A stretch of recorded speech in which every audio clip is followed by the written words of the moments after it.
She stood at my door, drenched from the rain, her eyes swollen with regret. "Please, just give me a chance to explain," she whispered, her voice trembling. I hadn't seen her in a year, not since I discovered her affair and left without a word. I thought I'd buried the pain, moved on. But in that moment, staring into the eyes of the woman who broke me, I realized some wounds don't stay hidden forever. We met in the most unexpected way, at a coffee shop where she accidentally spilled her drink on me. She laughed nervously, apologized a dozen times, and somehow, that awkward moment turned into a conversation that lasted hours. That's how it started, simple, effortless.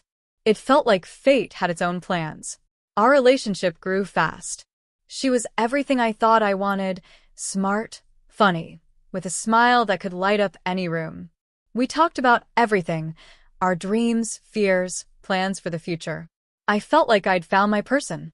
We got married a year later in a small ceremony, surrounded by friends and family.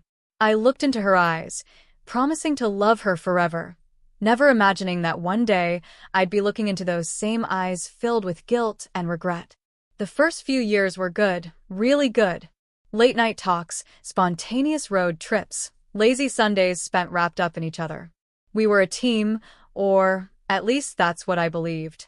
But looking back now, I realized the cracks had started to form long before I noticed. She became distant, not all at once, but gradually. She'd laugh at my jokes less, spend more time at work, glued to her phone when she was home. I convinced myself it was stress, that every couple goes through rough patches. I never imagined the truth was far worse than just growing apart. Tea was a Friday night. She said she had to work late, again. I nodded, pretending not to notice how she avoided my eyes, how her smile didn't quite reach the corners like it used to. I sat alone at the dinner table, staring at the cold plate of food I'd made for both of us, trying to ignore the growing pit in my stomach. But that night felt different. Maybe it was intuition. Maybe just the accumulation of months of small, unexplained absences. I couldn't shake the feeling, so I did something I'd never done before. I checked her phone. She always kept it locked, but this time she'd left it open. The screen lit up with a message. "Last night was incredible. I can't stop thinking about you." My heart didn't break all at once. It shattered slowly, with every word I read, every photo I saw, every detail of a life she had been living behind my back. I stared at those messages, feeling like the air had been sucked out of the room. But I didn't get angry.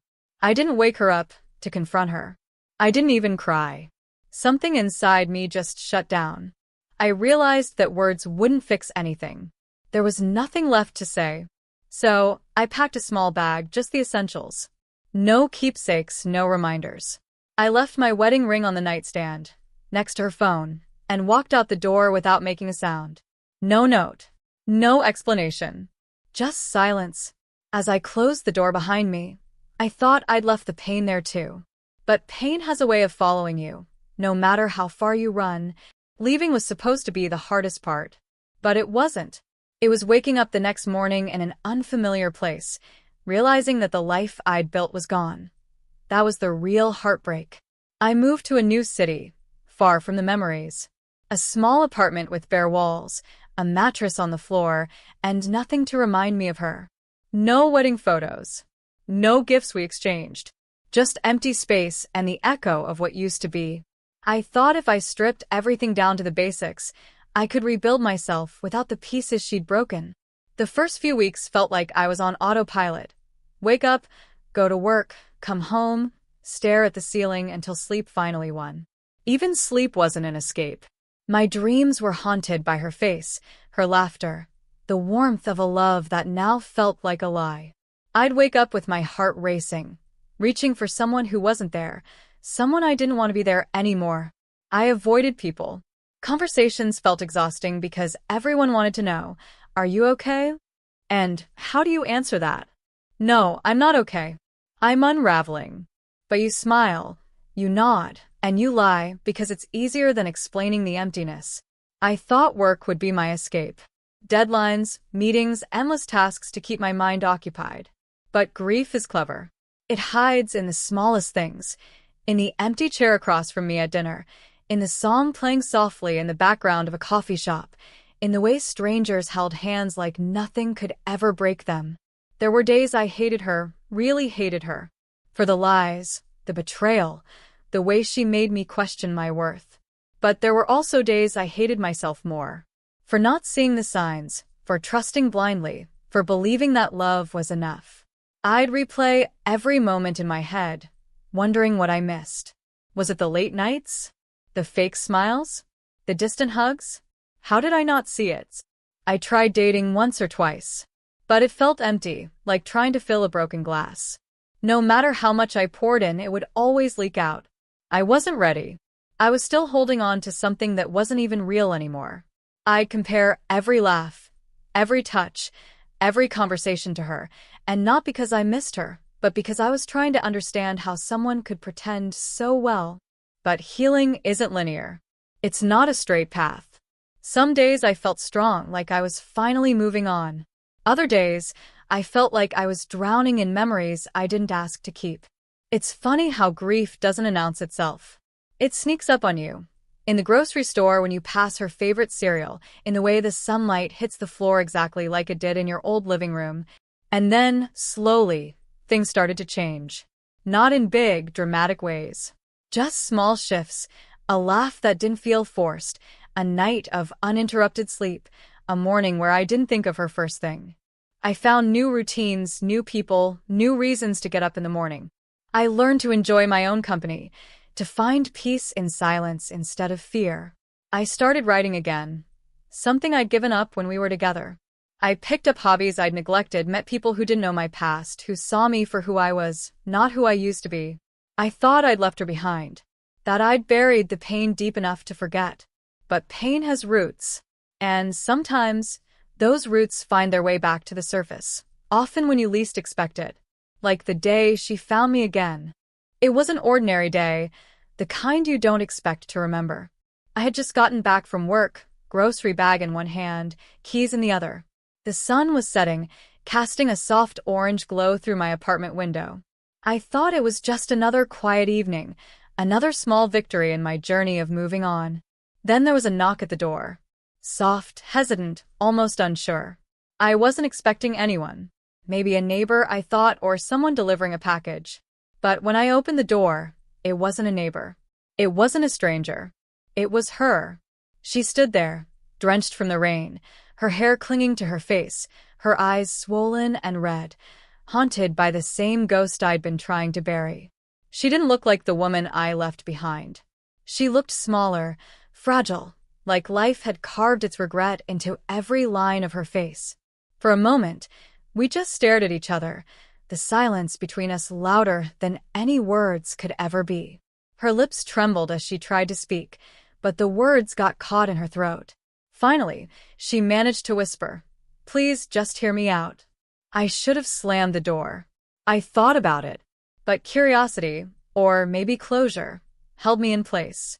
I stepped aside, and she walked in, dripping water onto the floor, her presence heavier than the silence that followed. She didn't sit. She just stood there, wringing her hands like she could squeeze the guilt out of them. Her voice was shaky when she finally spoke. "I've been looking for you. I needed to see you. I needed to tell you, I'm sorry." Sorry.